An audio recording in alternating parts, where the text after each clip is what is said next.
Qahva bu dunyodagi suvdan keyin ikkinchi o'rinda turadigan, eng ko'p iste'mol qilinadigan ichimlik. Kelaylik buni foydali hamda zararli tomonlarini sanab chiqamiz. Birinchisi, qahva charchoqni yo'qotmaydi. Qahva faqat miyani aldab, charchoqni vaqtincha sezdirib qo'ymaydi xolos. Asl charchoq baribir qolib ketadi.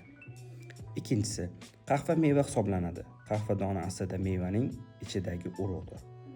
Demak, siz har safar qahva ichganda meva ichyapsiz. Endi uchinchisi, qahva sportda foydali.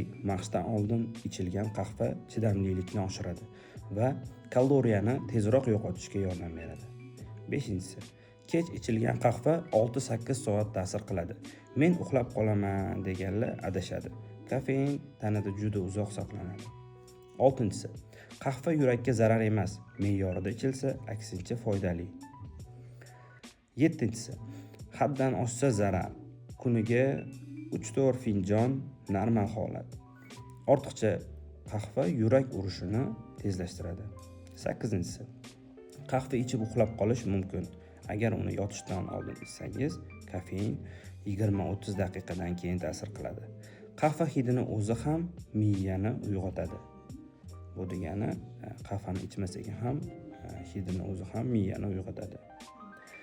Ichmasangiz ham hidi stressni kamaytiradi. Qahva ishtahani vaqtincha bosadi. Shu sababli ayrim odamlar nonushta o'rniga qahva ichadi.